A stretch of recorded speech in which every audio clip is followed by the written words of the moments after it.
Good morning. Today is Friday, August 18th. The time right now in Singapore is 7:34 in the morning. Overnight, we have quite a bit of movements in across various asset classes. Let's get started with equity markets. Equity prices actually fall in the second half of New York trading, and in the Dow Jones itself, we can see that the prices has been trading lower.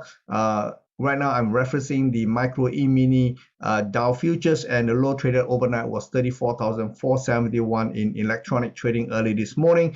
And this is actually setting the stage for further losses going ahead, because currently the market is actually hitting my original target at 34,502, which is this swing low over here, you can see, and the low traded at 34,471 is marginally below that. And if we do get a bounce, I suspect it's going to be kept somewhere between 35,200 levels before we can there is a possibility we may see further losses going ahead. Most of the pundit has actually attributed last night's fall to rising yield. The 10-year yield currently is at 4.32%, which is the highest we have seen in recent memories. And but what I believe is going to is behind the fall overnight could be attributed to the expiration of the monthly options in equities. The August options is going to expire tonight, so I suppose that will be adding another level of volatility in the market itself. So going forward, if there's going to be a bounce, like I said, 35,000 to 35,200 could be the cap. I am looking at an alternate targets at 33,856. Now, if this market actually goes to those levels, something serious is happening. It may no longer be just a simple correction. It could be something much bigger than that. So do watch out for further losses in US equity markets going forward. In the S&P 500, we can also see that the fall has been accelerating. The market actually capped out at 4,634.5 in the micro E-mini futures at S&Ps, and overnight we can see that the prices is already trading at levels even way below my original target. You can see the entire move here is 300% of its initial drop. So this is quite serious in my opinion, and the market is currently flirting with my alternate target at 4,375.25. So this is the swing low I'm referring to, which is over here and on the extreme left hand corner of this chart here. So if we do get a bounce, I suspect it's going to be capped at 4,446 to 4,463.5. So basically this is going to be the cap. If the market cannot hold at this level at 4,368.5, I think we're going to see very massive losses going forward. Okay, and in the Nasdaq 100 basis, the micro E-mini Nasdaq 100 futures, we can see prices is at 14,730.25, and again this is beginning to look troublesome to me. If the market breaks below 14,248, I think we can safely say that the market has already topped out, and the peak is already in at 16,062.5 basis the micro E-mini futures contracts here. So further losses is definitely something that we can look forward to, and do watch out for tonight's trading activity. Over in Asia, obviously Hong Kong has not opened yet, but we can see overnight we have a low at 17,882 in the futures contract. So just basing the overnight loss on Wall Street, we can safely say that Hong Kong is going to open weaker later on when it opens in about an hour's time. So do watch out for further losses in Hang Seng as well. The Nikkei obviously is already open, but the prices has not reacted just yet.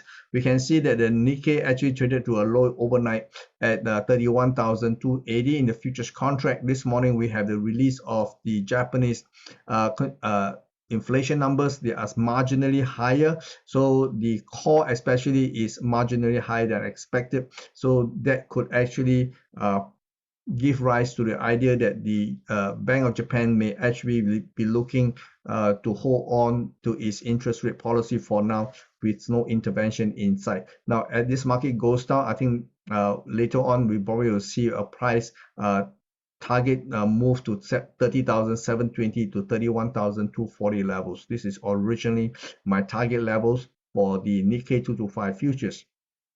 And over in currencies, we can see that the dollar it remains very well beat after a brief pullback. Now the market is again testing the 103.50 levels. There's a very good chance that it will continue to edge higher to 103.84, which is my original target. Although I would have loved to see the price pull back first before it goes up, but let's see what happens. There is still the possibility the market may actually pull back, and if it does, my area in which I think the buyer will come back in again is 102.28 to 102.75 basis the ICE futures contract in the dollar index.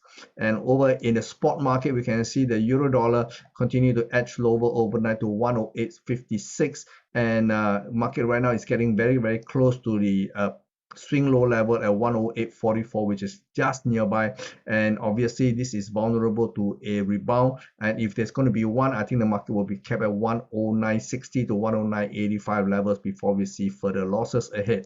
Over in sterling, market seems to be a little bit firmer, and based on this trajectory, it is possible that sterling may actually edge higher to 128.25 to 128.55 levels before it unravels one more time. Now, Aussie is at a level whereby the market actually experienced a bounce overnight. The low is 0.6365 before you see a bounce back to yesterday, 0.6450 before I think the market is going to come back down again. And if this trajectory continues, the next target will be at 60 cents, if not 62 cents. There is a October low here, which is at 0.6170, which is also a natural target. So further losses in the Aussie could actually see the 0.6170 being challenged. Dollar yen finally took a break, and the high at 146.55 is the high the day before yesterday, and then we can see that the price is coming off a little bit. This is ahead of the possible target at 146.77 to 147.90. So let's see if the market have enough momentum to actually trade higher, but the dollar seems to be wanting to pull back a little bit. So let's see what happens as the days grinds on. In dollar Canadian, we can see the price remains very stubborn above the 135 levels, and as this goes on, there's a possibility it may challenge the April high of 136.70 levels. Let's watch this as well. And in energy prices, we can see that there is a gap down this morning in electronic trading. The high traded overnight was $81.08, and there's a possibility the market will come back into this bracket again at $78.70 to $79.90. I would like to see a three-way bounce back to somewhere about $82 before the market comes back lower to test the $76, in which I am a confirmed buyer if the prices ever comes back to those levels.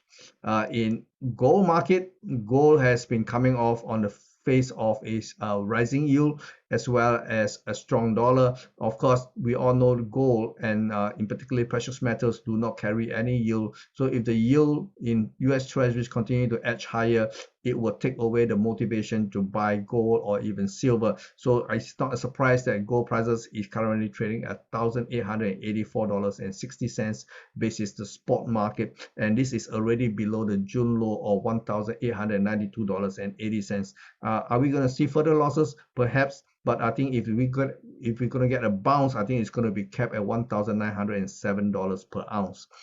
In the silver market, we have possibly seen a near-term bottom at $22.23. Yesterday in my update, I mentioned that there is a possible of a rebound towards the $22.91 to $23.04, and this is exactly what the market did. Market went up $23.01 before it loses ground. So right now the market is poised to trade lower, and the June target at $22.11 looks like a natural target, and this is where I think the market will be heading. And like I mentioned, overnight we have seen a mysterious drop in Bitcoin prices. Now this is based on the prices quoted by Binance. The low traded is $26,081, but on other exchanges it actually went to touch the $25,000 levels, and currently it's at 27,000. So you can see there's a bit of a bounce here going on. So this could be an overdone move. Obviously, rising yield in treasuries is affecting many markets across the board, and Bitcoin is obviously not immune to that.